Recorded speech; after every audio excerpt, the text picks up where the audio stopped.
And so, why don't you just kick us off, please, Kevin? Tell us a little bit about yourself, what you're up to these days. Yeah, no. So my name is Kevin Bentley. I am born and raised in Los Angeles, California, currently residing in Atlanta, Georgia. I've been here for about 25 years now, so somewhat native, but LA is still always and will always be home.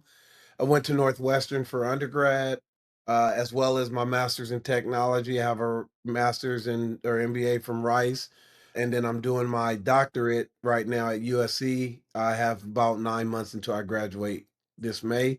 So super excited to be done with nearing the completion of my formal academic journey. Non-traditional background in terms of work. I played in the NFL for 10 years, so Super Bowl with Seattle, team captain in a couple of the teams during my 10-year career, and then now I'm currently a CIO in the restaurant space. I think you're a busy man, my friend. Busy man. Started with a tech degree. Well, went to the NFL for a stint, working on what you say your master, your doctorate right now? A doctorate in organizational change leadership. Organizational change, leadership. I actually love how you even said like you're getting ready to finish your formal education, right? Because I mean, there's so much other education that's just lifelong outside of schooling, huh? Oh yeah, definitely. I'm a lifelong learner, right? I love learning from all different aspects of life, whether it's academia, someone's experience, failures, wins, etc. So I don't think you ever stop learning. Just the formal aspect of me going into a classroom and sitting down for years at a time has come to an end. I love it. You know, I think education plays a huge role in entrepreneurship and overarching striving towards success. What role do you think that lifelong learning and education actually plays in entrepreneurship? Yeah, it's when you think about entrepreneurship, the one thing I think about is a jack of all trades type personality, right? You have to know enough about everything to be dangerous, especially when you're starting your own company from scratch. Understanding operations, understanding the finance, the marketing, all those components have to come together, and you have to be a bit scrappy in terms of how you learn and how you execute. And the motto there, I believe in entrepreneurship, is fail fast and fail often. So you learn rather quickly and you can clean up the mistakes so you can get to market with a product that people want and enjoy and are willing to pay for. Mm, nice. Fail fast, fail often, and use the failures as learning moments, right? It's like you just learned a way to not do it, not necessarily a failure that's going to hold you back, huh? Yeah, no, it's interesting because you hear a lot of times people learn most from failure. I Mhm. would challenge that notion in a sense because you can also learn from wins as well. The difference is the mentality and the mindset of when you lose, how you're willing to receive feedback or criticism, right? Constructive feedback.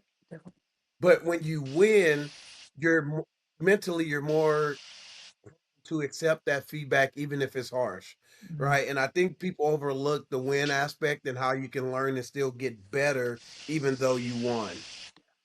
Nice, yeah. That's so true, right? People focus on learning from mistakes and failures, but when you win, you're actually more receptive to additional constructive criticism and feedback to Yep. then just get even better, right? To make sure that you keep winning. Yeah, and the goal obviously is to get, we in sports we talk about 1% better every day. Nice. Like, am I better than I was yesterday, and what am I doing to better myself today? So that 1% really comes into play with entrepreneurship because each day you have to be better. You have to iron out the kinks, the details a little bit more, right? And so you have to keep progressing both your concept and your acumen so that you put together a final product that's again worthwhile that people are willing to pay for. Well said, man. I completely agree with that. One better every day. Kevin, what's your most recent involvement with BizWorld? Let's chat a little bit about that. Yeah, so my most recent involvement was twofold. One, I was a judge, which was amazing experience, and then two, I was able to meet as a one-off with some of the candidates because I had some familiarity with their products. So I was able to give them some feedback before being a judge. which was really challenging because when I watched those individuals present, and then I had to them after giving them advice, it was a little bit challenging. And then some of the results may not have been what they wanted because some of them didn't advance, but nonetheless, a great experience, I think, for myself and being a mentor and helping out. But these young kids, that experience at that age is invaluable. So the couple of folks that I met with were still high schoolers. And so to even have that kind of mindset as in high school senior or junior, phenomenal. And you've got your own company, your own LLC already. It's definitely apparent that the younger generation is thinking differently than my generation. But it was really a great overall experience to interact with all of the candidates and see them put their hard work on the line. Nice, nice. You got to actually be involved as a mentor one with some of the Yes young entrepreneurs, as well as then you were a judge at Pitch Day, also getting to help and see who's going to advance to go pitch for $30,000 in seed funding.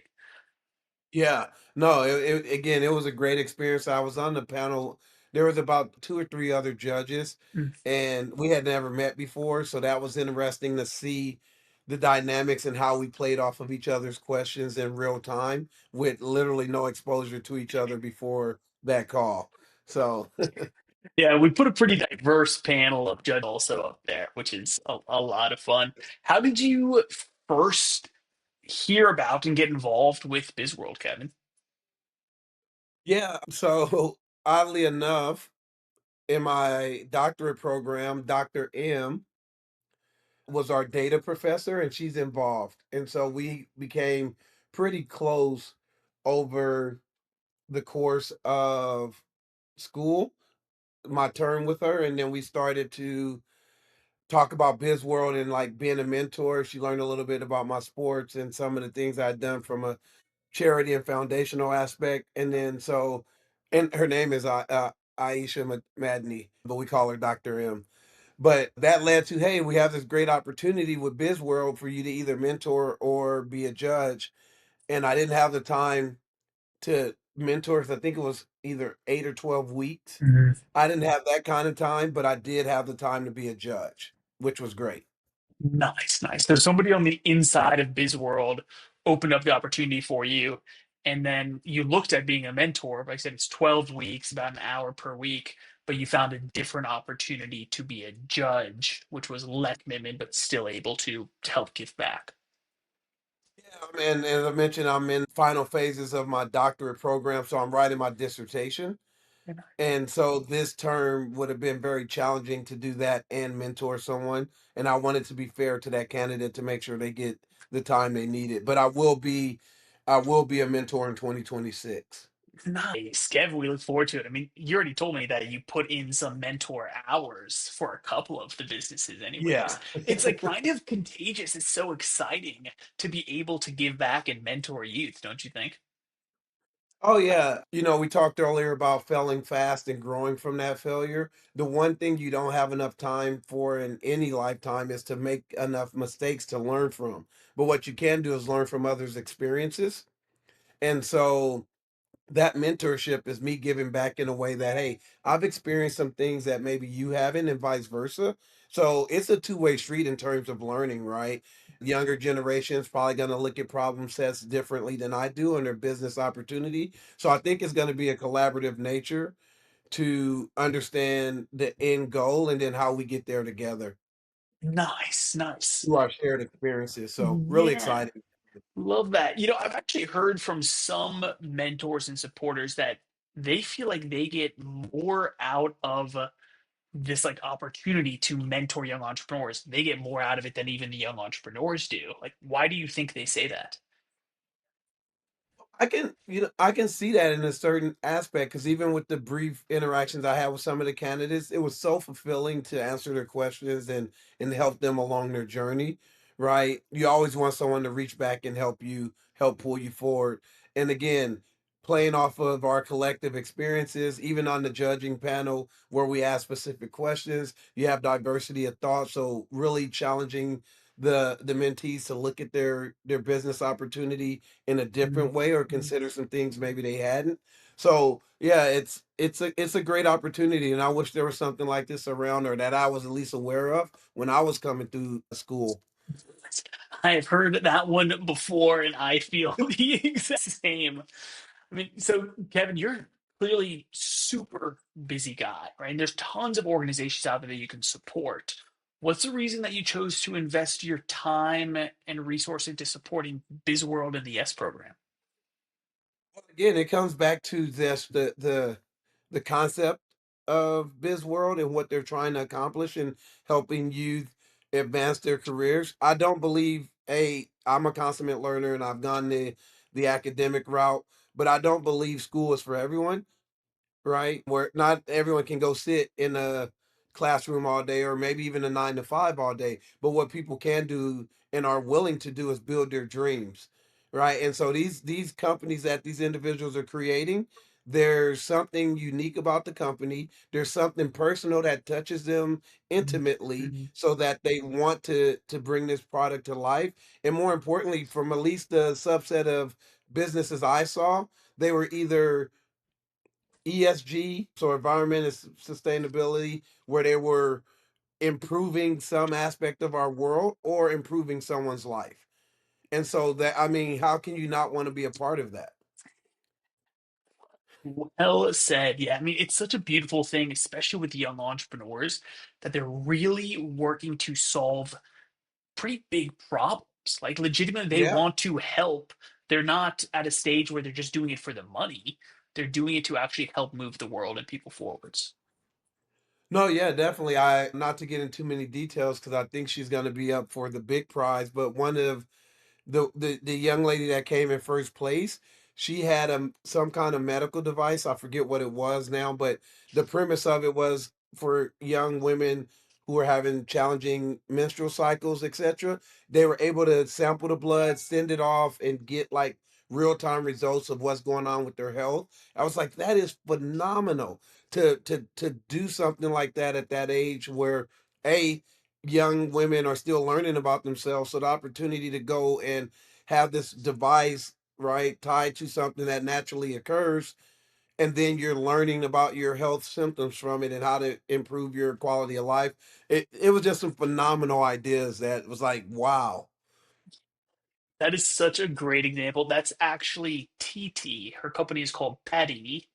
And we have an interview of her, Yes. from her as well. Everybody go check it out. She's doing an amazing thing. She's a young entrepreneur, originally out of Nigeria, I Yep. believe. Yeah, And she was really, a really amazing. phenomenal presenter. Wow, which Yes, was her presentation polished. So kudos to her and her mentors that put in the work because it was well put together. absolutely. I totally agree. You know, so you've mentioned education a couple times. What do you think young people can learn from BizWorld and the YES program that they don't learn in formal education? It's the process, and again, the experience. So the process they went through of, like, developing a real life tangible product is invaluable. Whether they take that knowledge into corporate America, into their own company, they have a head start now in terms of presenting, putting a business case together, what matters in that business case, how do you make it profitable, all these things that just came to play. How do you take feedback? How do you interact with your peers and then people above you. So there's just so much to take away from the process. Whether you won you're advanced to the final spot or not, the process itself is where I believe people learn the most.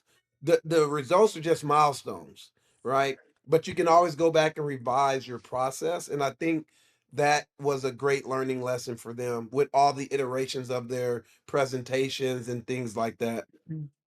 Nice. The process. I love that. I've never heard it before. Something at BizWorld that we try and focus on is that we're teaching life skills through entrepreneurship education and business education. And so do you think programs like ours are beneficial to all students, all young people, even if they don't want to be entrepreneurs?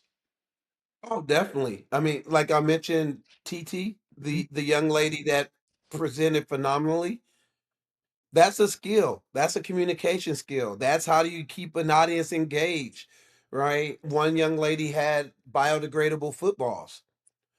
And again, she didn't win, but there was an opportunity for her to learn. And in that, when we were judging and she realized she didn't win, she had to go off camera because her emotions came out, right? So emotional intelligence, like, yes, it's okay to have these emotions, but how do you manage them, especially in this critical time where you're on the spot trying to present for a final opportunity to win the major prize of 30 grand. All of these things are life lessons that you can take and just become better overall at life and navigating, this journey. Nice, nice, absolutely, man. Those presentation skills, public speaking, self-confidence, emotional intelligence. That's Yeah. one that we don't talk very much. So, no, appreciate you bringing it up. So you of course mentioned TT's business and these biodegradable footballs. Was there maybe a moment when you were judging or as a mentor, a story that stuck out to you that you might want to share? In terms of like the interaction. Yeah, interaction, something you really that's just, sticking with you, something inspiring or an interaction. Yeah, so what the inspiring, and I'm gonna draw a blank on there were two individuals that presented in pairs, Okay. right? They had a joint business venture, both high school groups, and one of them had a technical difficulty, and the other person was able to step in and execute flawlessly, right, on what that person was supposed to present. And then at the end, they talked about the technical challenges and how they overcame them. I thought that was phenomenal, right? Because everyone has a plan until you get hit in the mouth, right? And then you need to pivot.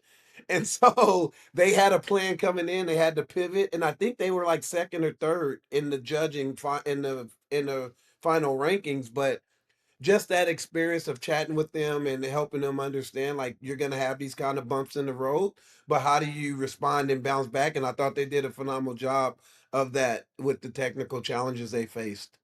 Nice. Man, that's just real life experience right there, Yes. right? Everybody has a plan until you get hit in the mouth. What quote is that from? I don't remember who said it. It's a football quote, but it is true both in sports and life, right? We all come in, we have this plan, we're gonna do X, Y, and Z. Something derails us. How do you respond to that? Yeah. And I think Mike Tyson said it as well. Yeah. But so yeah, that was a great experience. The other one that really stands out again is coming back to the interaction with the judges. The way the candidates answered the questions. It's and it comes down to being prepared. There's something I talk about all the time, the 5 Ps, which is proper preparation prevents poor performance. Right?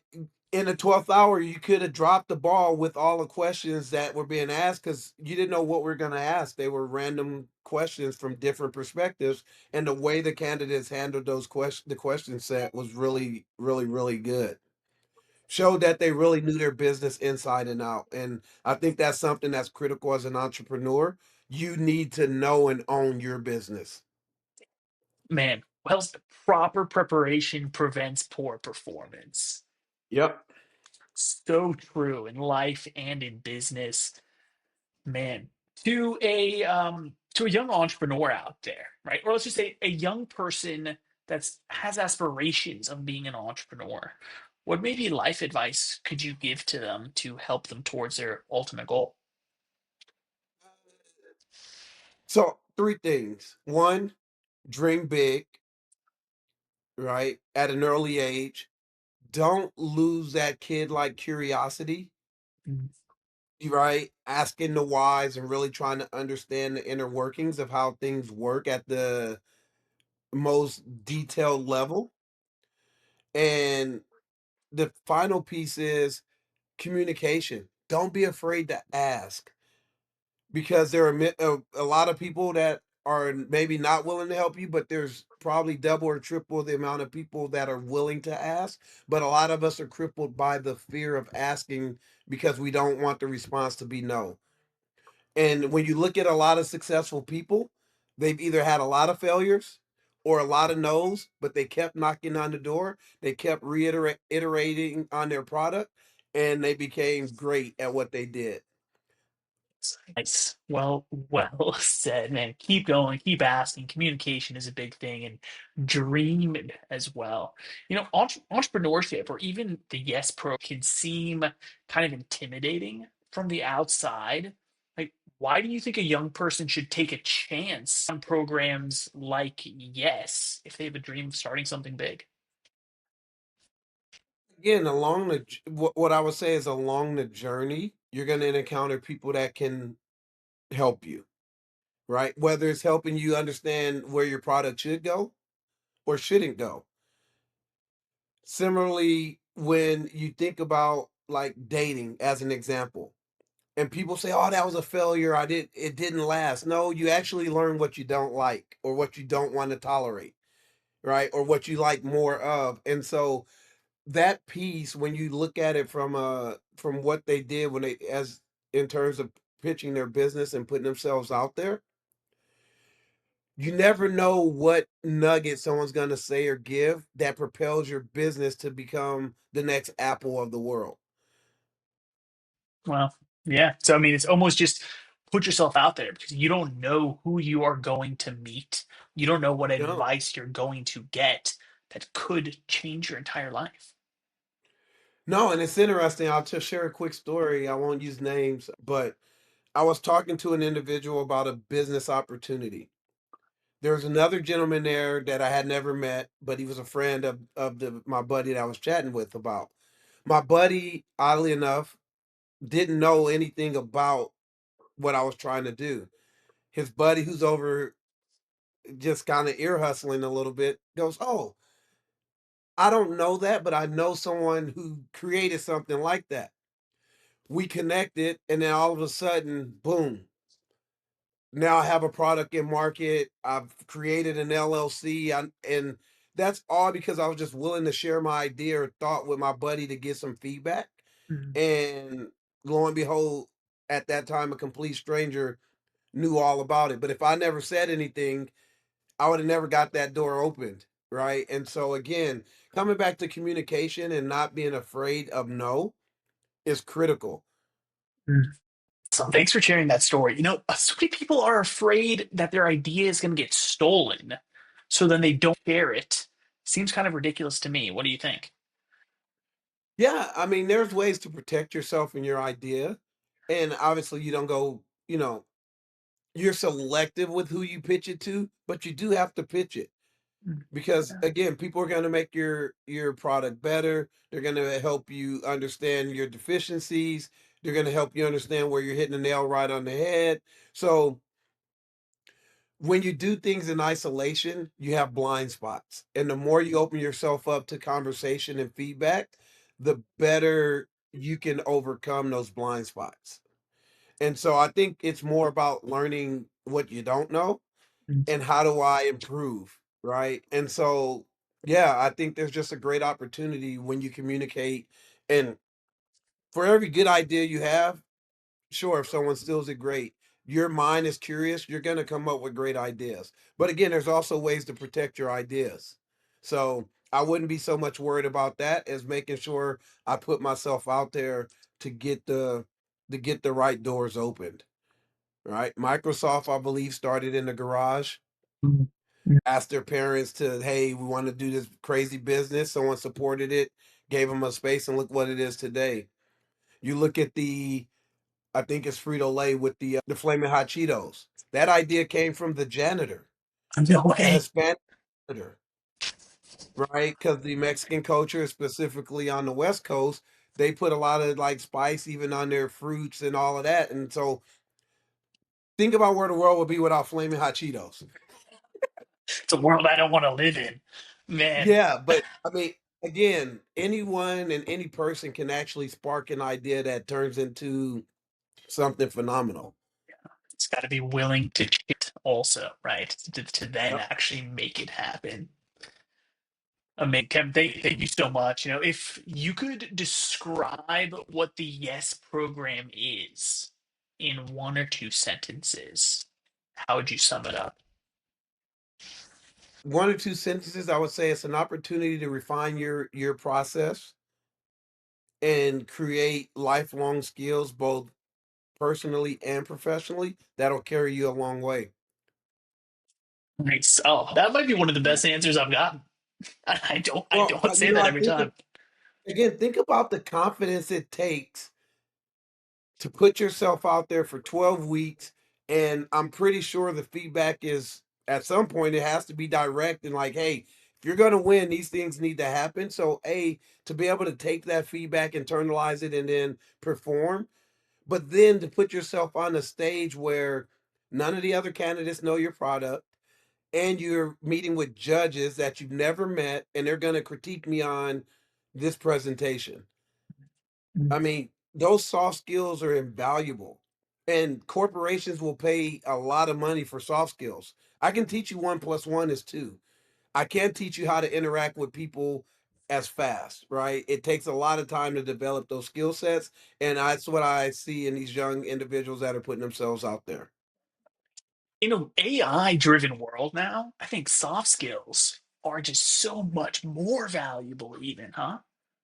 Oh, that's a great point because I can chat GPT about anything and get the answer, but that doesn't mean I can communicate it and execute it with my team, right? So again, as AI comes into play and these language learning models and things of that nature, the soft skills are going to be even more critical on how you communicate, how you interact with individuals to execute a plan that should make you successful. Love it. Kevin, thank you so much for being a supporter, for being a mentor, a judge. We great appreciate it. We're always looking for more supporters and more donors to help us further youth entrepreneurship education. Like, why do you think that someone should support BizWorld, support the YES program, whether it be with their time or their donations? Because you're developing youth. At the end of the day, whether you're successful with that one initiative or business that they're trying to create, or it's five businesses down the road, you're creating life skills and opportunities for these youth that they may not receive otherwise, right? From the opportunity for mentorship, coaching, the exposure, all of those things come into play when you think about this program. And the youth are literally our future. So why not invest in them now? So when they become, when the future meets becomes current, they're skilled and ready to enter the work world and be successful. I think it's a great opportunity for people to really pour back into our youth. I really do. Kevin, greatly appreciate it. Is there any way that we can help support you? No, I'm just looking forward to becoming a mentor and let my competitive nature kick in and we got to win. So it's been a gratifying program for me, like I mentioned earlier, and the opportunity to give back and mentor youth and to see them grow, whether they win this competition or not, over the 12 plus weeks and all the judging, to see the growth that these individuals went through and accomplished is phenomenal. It's amazing, right? Like, oh, it's so Yeah. gratifying to see it. Like, absolutely love it. Kevin, It's thank you like think so about much. Yeah. sticking to your workout plan for 3 solid months and your dietary and all of that, and now all of a sudden you got abs. But instead, you have a business. You have a full business Yes. plan. Like, I love it. Is there, Yeah. I always like to ask at the end, is there anything maybe that I didn't ask that we didn't touch on that you want to mention? No, no, I think we covered a lot in the 30 or so minutes that, this conversation has occurred. So I think it was pretty good. And I guess the last thing I will share is keep chasing your dreams, right? If any youth are watching this and thinking about Biz World, stop thinking and act. Right? Don't be terrified by the no. Jump right in head first and learn and grow because that's what life is about. And at the end of the day, we'll be able to take all of our experiences to become better. And then hopefully the youth will start sharing with their friends because I think some of the people who didn't win probably should come back and try again and then introduce their friends because of the growth they had. Absolutely. You'd be surprised, but that actually happens a ton. It's like this circular path, man. And like that's it. People talk to me about that's what the beauty of mentorship is. So like when they were on the come up, they were mentored. And so now Yes. roles are reversed and like we have to keep it going to keep furthering our futures. Yes, most definitely. And I commend all of the kids that presented. I think there was 12, if I recall. It was phenomenal. Phenomenal. Kevin, thank you so much once again. I really greatly appreciate it. Thanks so much.